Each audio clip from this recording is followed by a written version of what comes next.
if you want to know how to make sure that your kids are not feeling stressed out and they're actually achieving and meeting their goals, then stay tuned. Coming up. Hi, thank you so much for joining the Falling for Learning podcast. We have this podcast to help parents and caregivers with having the resources, strategies, and tools needed to make sure that their children are on track for learning and to stay on track for success.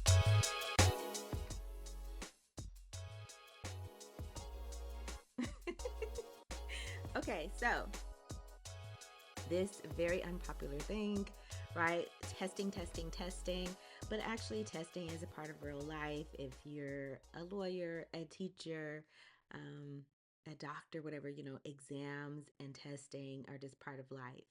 Now, the key to getting kids out of feeling really stressed out about it and feeling like they're not going to be successful with it is actually getting them to love to do things like writing.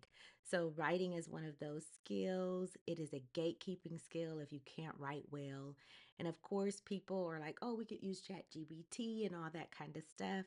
The reality is that they do have things in place to keep you from using things like AI or artificial intelligence. So, you really do need the skills for this, right?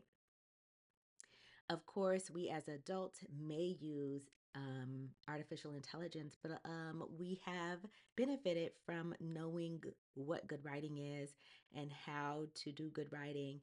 And so I will be including another episode about how to use artificial intelligence in a responsible way and how to learn from it and grow from it and not just use it as something to do your work for you. So stay tuned for that. But what I do want to really talk about today is getting kids to love writing. Of course, I have the rewrite method and the rewrite method workbook that really break that down. But today, I want to talk about some key strategies to make sure that your kids are actually feeling the love when it comes to writing. Now, it's not so much what we do as much as how we do it. Now, simple things like, you assign a task to kids, right, that they need to be tested on. Maybe it's argumentative writing or something like that. Key is encouraging creativity. So, in the rewrite method, that stands for R, which is root causes and recognizing talents. E is encouraging creativity. W is the writing process. R is real world purposes. I is intentional practice. T is for traits for writing. And E is encouraging creativity. So, one of the main things that happens, especially as kids get older, is writing tasks like an argumentative writing. Teachers may think it's important to give everybody the same argumentative writing task. Now, you know, and I know that people have different interests, but for some reason, we think that kids all should write about the same thing. And of course, what's a better or worse, like what's the best way to get kids out of writing, right? The opposite of what we want is giving them a topic that they don't care about. So if you give them a blanket topic, they're someone's going to love it, and then you're going to have most of the kids who hate it. So, of course, the standard for English or writing is for them to learn how to write an argumentative essay. Now, does it all have to be about the same topic, which a lot of times the teacher is interested in, right? And teachers and students don't always have aligned interests. So it's a good way not to engage your kids. Do the opposite of what you want to do, which is to make them love writing. And instead of making them love writing, you're making them hate it because they're going to have to spend a long time working on a task, a topic that they don't like. And so, just a little bitty change, everyone does an argumentative project or writing piece, but on a topic that you want to talk about. It could be something that makes them mad, something that is very simple, like simple meaning that it's not like earth shattering. It's not going to be a law that needs to be changed or anything like that, but it's just something that irritates them or irks them. So, something that I really don't like are automatic toilets. And I've talked about this before. Not a big earth shattering thing. Some people do want to talk about more specifically, controversial topics that are going to, maybe have laws involved with them. And that's fine. Some kids want to be like, here's my favorite performer of all time that I think, right? And they want to argue you down about it. And that is okay. That's their interest. That standard is going to be not just covered, but learned because those kids like about whatever they have like. And really weird. A couple years ago, I had like some middle schoolers write about the Beatles. I couldn't believe that they thought they were the best performers or the best band, but there it goes. That's what they grew up on or were introduced to it somehow. I even had one of my middle schoolers write about MF Doom. Like, how would and not even a student that you would think. It was like a Caucasian student girl. She said that Spotify or something like that had added to her playlist, and she was just really intrigued by the music, and he was one of her, favorite. So can you believe that? But you would never know what kids are interested in until you allow them that choice to say what they're interested in. And I can't in my mind, I would have never made that up. Like, you guys are going to write about the Beatles, you're going to write about MF Doom. I'm never going to come up with what their specific topic is. All you have to do is ask them and that'll be interesting to them. And that'll be something that they are going to pursue. And a lot of times you have to tell them, that's a little bit too many sources. Once you get them hooked, once you get them into something that they like and that they want to write about and they want to talk about, I mean, there's no limit, right? Especially like when you think like you've seen your kids love things, like you've seen them love to play video games or love to play soccer or love to do basketball or whatever, and you really can't like make them stop.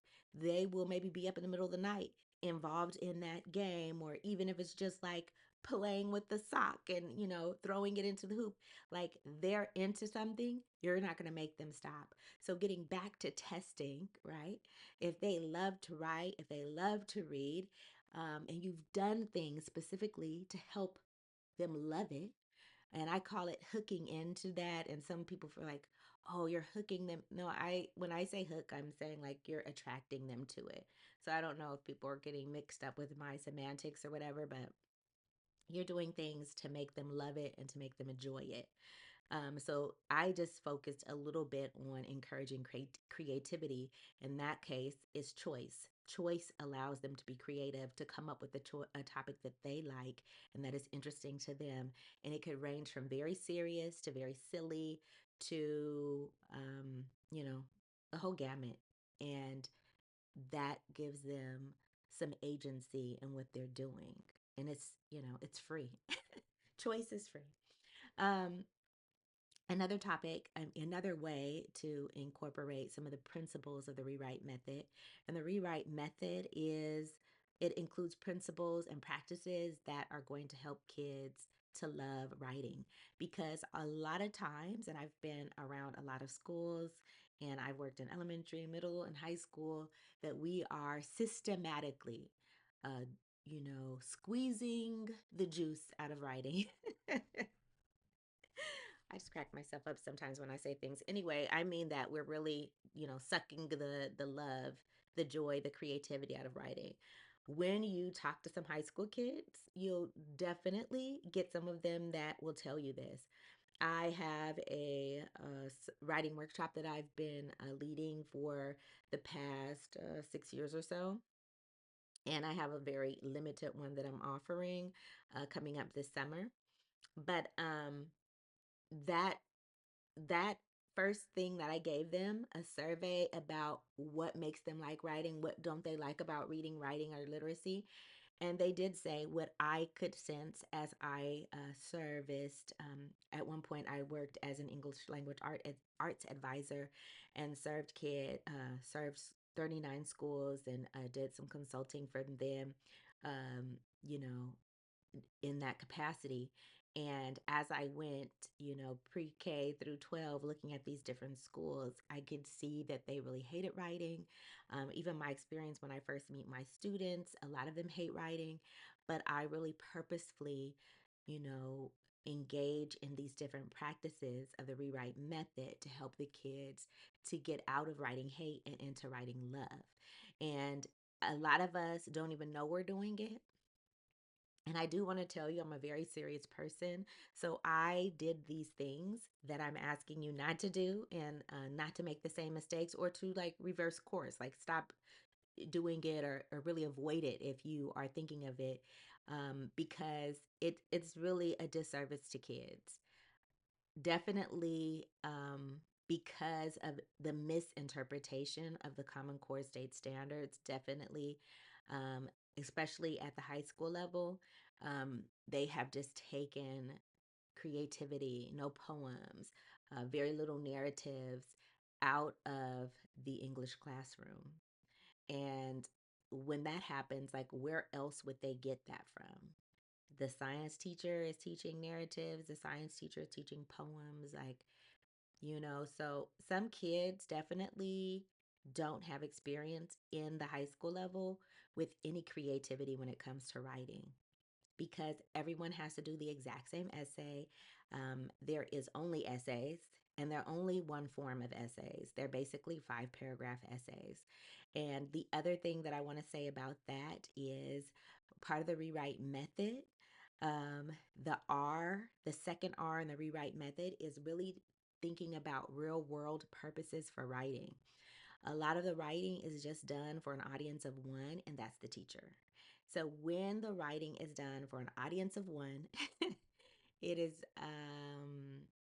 it's just such a disconnect, right? Like, what am I writing this for? And that one teacher will get very sick of reading that same thing, that same essay from kids, the same one, because everyone was given the same topic. The other thing about the rewrite method, I'm going to go back to the R, the beginning R, the root causes, and recognizing talents. So some people don't even look into the root causes, but I can point to some of those things. And one of the big things, I'll just talk about one of the big things of a root cause for hating writing is the type of feedback you get. Like, people just negatively just say negative stuff about writing. And if you did some college classes or something like that, you know that when you turn in a writing piece, it is a finished piece when you're in college. You're supposed to be. I mean, I guess if you're just a terrible student, maybe that's your first draft.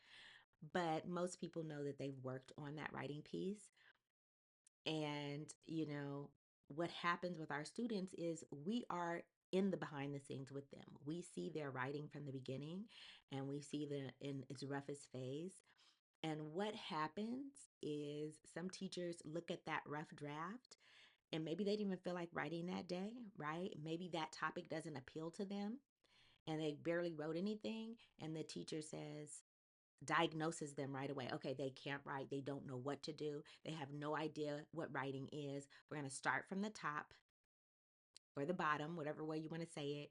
And we are going to give them, depending on the age, we're going to start at the sentence level. Or, even high school, we're going to just do a strong paragraph with these kids because they can't write at all. But the problem is that we haven't even thought about the writing process. This is literally the kids' first draft. And most adults, you don't see their first draft. You see their finished product, and maybe it's not perfect, but you don't look at it and think this is terrible. They have no idea what they're doing. But this is what we do to kids all the time. Our job should then be looking at what they have done well and then talking about how to build on what they do. Okay. So the second letter E in the rewrite method is effective feedback, because most of us don't give effective feedback. Most of us are saying the writing is crap and it's just a rough draft. And the effective feedback comes with rebuilding trust and rebuilding confidence. And one way to do that is using that 4-to-1 ratio, 4 positive things about the writing to 1 area of improvement. Now, in my book, I go into how you could find good things to say, even if you think the writing is crap. And I'll link some resources below. But it's really important that you are giving them compliments and talking about what's promising. So many kids are afraid to write because we have told them that they can't write and that their writing is incorrect and that this sentence doesn't make sense and that's not legible and everything. So even if you can't read the writing, have them read it and listen for the positivity in their writing. Now, if they haven't written that much, here's the other thing. You could listen to the things they say because most kids will say things funny in a funny way, or they'll use certain words that are interesting, or they'll have an interesting perspective on something, and you could have them write that down. And that is a way that you could help build them up because if they say these funny things, they've thought about it, they said it, the same thing. When you think about something, you can write it down. Writing, thinking, and speaking are recursive processes, they work together. So letting kids know that, reminding them of that is like a key way to get them out of the writing hate. Really talking about how you could build them up by looking at positives, talking about those positives, and then maybe one area where they can improve. Now, I'm saying one area, and this is how you do that.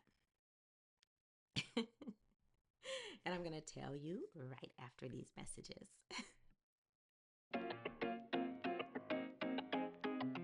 The Rewrite Method and the Rewrite Method Workbook are your go to resource for helping kids to learn to fall in love with writing.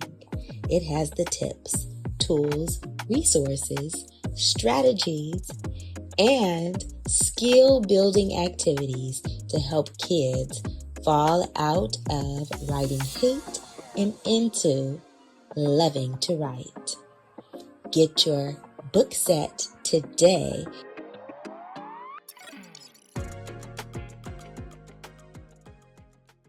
Okay, we're back. Okay, so now, how do we get them into some effective feedback, right? So, some ways that they can improve. We're looking for one high leverage thing. High leverage means that they did not make this mistake one time, that you're looking for a repeated mistake, a mistake that they make over and over and over again. Why is that key? Because kids could, it's normal, it's developmentally appropriate for most of our kids, if they are leveling up their writing, to make mistakes as they're moving into the next level of writing, and to have 30 plus mistakes in a multiple paragraph response. It's so normal, right? But the variety of mistakes, they can't process 30 different types of mistakes. So a good point is that they're not always having 30 different types of mistakes. They may make one particular mistake 5 times. They may make a particular mistake, even more than that maybe. So you're looking for that mistake that they're making over and over again because they could learn that and they could process it. Now, if it's just because they spelled something wrong once, or they used a verb tense or something incorrectly once, and then you're going to talk about the mistake that they made once and 10 different mistakes that they made, that's too much to process. Processing 10 different types of mistakes and figuring out how to do it right the next time doesn't work. But what does work is finding a mistake that they repeat, a type of mistake that they make about 5 times, or whatever, and then taking that mistake and pointing it out one time, explaining to them how to fix it, and then you could do another time with them, and then the third time they can actually point it out themselves. If it's there 5 times, and they could point it out the third, the fourth, and the fifth time and actually correct it. And they also are getting to know something about themselves as a writer. And that is something that we do not talk about very often, is getting kids to know themselves as a writer. What mistakes do they make over and over again? When we point out 30 mistakes and make that paper bleed by putting all kind of red marks, all kind of ink marks, all kind of mistakes, they don't know. The message is they're horrible at writing. The message isn't that they need to correct these things. They're just, I have no idea what to do and I'm not going to get better at this. It's kind of the message that's being, is the message that's being driven home to them. But when we give them a mistake that they've made over and over again and help them to correct that, they can independently find that in their paper because they made it over and over again. And it is something that they can transfer to another writing assignment. For me, a mistake that I make often in my first drafts is that I repeat the same word over and over and over again in my first drafts. And I learned this about myself, like with writing partners and, workshopping my writing. And now I know when I have a rough draft, I need to look for that because that's something that I do. And again, it makes me more independent as a writer and better as a writer and get to know those things about myself. So, your writing and feedback, when it's effective, will help them to grow as a writer and it'll help them to be more independent as a writer because they'll know that this is a mistake that they tend to make that they need to look into correcting in their future writing. Okay. I'm laughing at myself because I don't know why. Anyway, but I really encourage you to take a look at the rewrite method and the rewrite method workbook to shift the paradigm in the way that you're teaching writing. Because when you're teaching writing in a way where everyone does the same thing in the same way, and you are under the impression that kids can't write and they don't know what to write, then they believe that as well. And you have seen kids not do any writing, the teachers that know, or parents who have done this to their children in their homeschooling or something like that, they will not write. They don't trust themselves to write. They don't trust themselves to write, and they'll wait for you. And they'll wait for you to give them the first sentence or the sentence frame, and they'll wait for you to give them the next one because they know they're going to get it wrong and they don't trust themselves to make mistakes. And you have taught them that. You've taught them that. And I am saying this because I have taught my students this before inadvertently. Not that I meant to, I meant the best for them. I wanted them to do well. But part of them doing well is letting them make mistakes, letting them have those crappy, I said it, crappy first drafts, and then you helping them to say what they did well, and then telling them, let me see this one thing I see that you did over and over again. Let's help you correct that. And the other part that I want to say about feedback and helping to improve the paper is revision. I'm saying revision or revising. What happens as an adult, as a proficient writer, you can edit and you could revise at the same time. Kids cannot until they get to a certain level. Now, revision means that you are improving the quality of your writing. You are leveling up your writing. It's not just first grade level, it is sophisticated words, it is high level, complicated sentences, right? Not just simple sentences, but complex compound sentences. So it's all of that extra, right?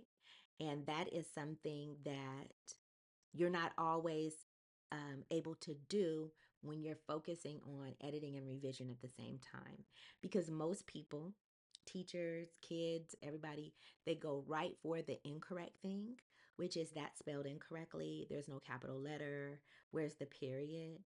And they don't talk about the revision first, which is let's use some more sophisticated vocabulary. Let's use a higher level sentence, right?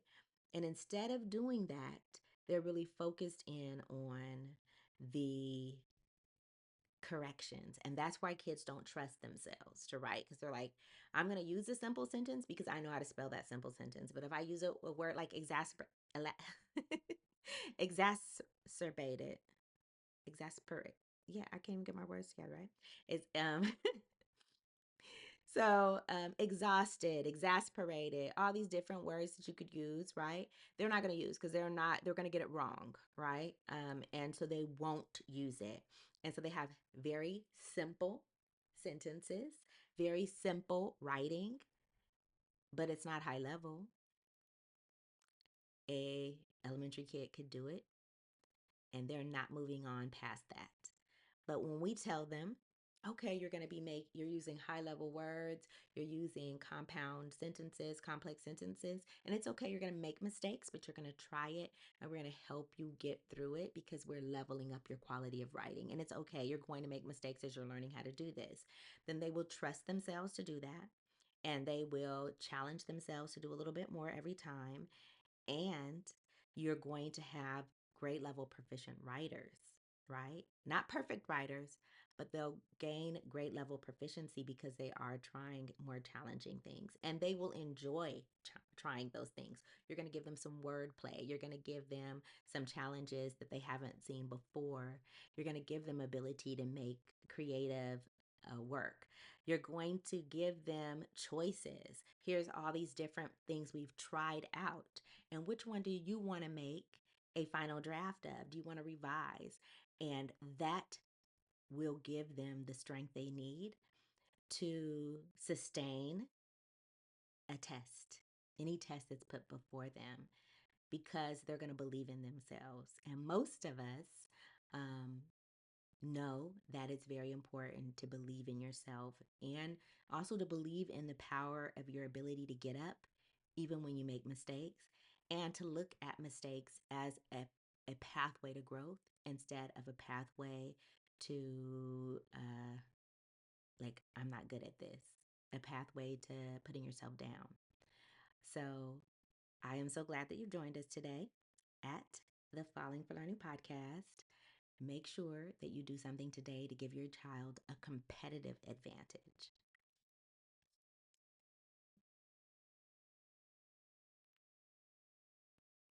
Thanks again for supporting the Falling for Learning podcast. New episodes go live every Saturday at 5 p.m. You can watch us on youtube.com at Falling for Learning, or listen on all major podcast platforms such as Apple, Google, Audible, Spotify, and much more. For more resources, visit fallinginlovewithlearning.com. We really appreciate you. Have a wonderful week.